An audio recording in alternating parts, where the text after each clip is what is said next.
Assalamualaikum warahmatullahi wabarakatuh. Perkenalkan, nama saya Krisna Wicaksana Antara, NIM 2020101103111488. Kali ini saya akan menjelaskan tentang perbedaan usul al-fiqh dan al-fiqh. Baik, yang pertama, usul al-fiqh pembahasan dalil. Usul al-fiqh lebih membahas dalil ijmali. Kalau fiqh membahas dalil juz'il atau taksili. Fakta ilmu usul al-fiqh ini kaidah untuk mengistibat hukum syara. Kalau fiqh ilmu tentang hukum syara. Aspek bahasa usul al-fiqh membahas aspek bahasa. Fiqh tidak membahas aspek bahasa. Tujuan usul al-fiqh menerapkan kaidah untuk mengistibat hukum syara. Kalau fiqh menjelaskan hukum syara. Konsep hukum dalam Islam, pengertian adalah syariat yang berarti aturan yang diadakan oleh Allah untuk umatnya yang dibawa oleh seorang nabi. Baik hukum yang berhubungan dengan kepercayaan akidah maupun hukum-hukum yang berhubungan dengan amaliyah yang dilakukan oleh umat muslim semuanya. Ruang lingkup hukum Islam ini dibagi menjadi dua, yaitu bidang ibadah, ibadah mahdah, dan muamalah. Yang pertama, ibadah mahdah, tata cara beribadah yang wajib dilakukan seorang muslim dalam berhubungan dengan Allah seperti sholat, puasa, zakat, ataupun haji. Yang kedua ini muamalah, atau bisa disebut ibadah gairu madha, ketetapan Allah yang langsung berhubungan dengan kehidupan sosial manusia. Baik, selanjutnya metode pengambilan hukum, istinbat al-ahkam. Yang pertama itu ada amr, suatu lafaz yang dipergunakan oleh orang yang lebih tinggi kedudukannya untuk menuntut kepada orang yang lebih rendah derajatnya agar melakukan suatu perbuatan. Contoh ibadah haji. Yang kedua nahyu, larangan terhadap suatu itu berarti perintah kebalikannya.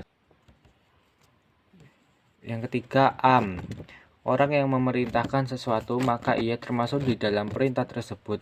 Contoh, ketika ia menyuruh teman untuk tepat waktu, maka kita juga harus tepat waktu.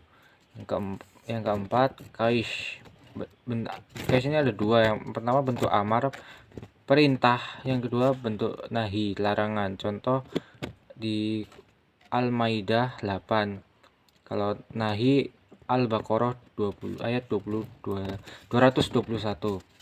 Yang kelima, taksasi. Yang pertama itu taksi mustaqi, yang artinya tidak berdiri sendiri tetapi pengertiannya bersambung dari potongan ayat awal disambung oleh potongan berikutnya dalam bentuk satu ayat. Contohnya ada di Al-Baqarah ayat 282. Yang kedua, taksil munfasil, taksil yang dapat berdiri sendiri. Yang selanjutnya mujmal dan bayan. Mujmal ini benar samar-samar dan beragam. Contohnya pada surat Al-Baqarah ayat 228.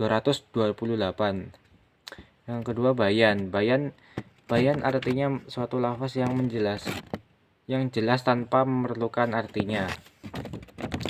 Selanjutnya mutlak dan muqayyad. Mutlak ini ada contohnya di surat An-Nisa ayat 92. Kalau muqayyad, lafaz yang menunjukkan satu diri.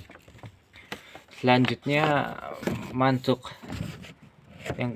Yang pertama itu mantuk nas, dalil yang tidak menerima takwil. Contohnya ada di Al-Baqarah ayat 43. Yang kedua itu mantuk dalil suatu makna tetapi makna ini bukan yang dimaksud. Selanjutnya mafhum. Yang pertama mafhum mukhafafah. Contohnya ada di Al-Isra ayat 32. Selanjutnya mafhum mukhalaqah. Contohnya ini ada di An-Nur ayat 4.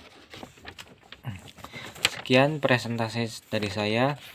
Mohon maaf jika ada kesalahan. Saya ucapkan assalamualaikum warahmatullahi wabarakatuh.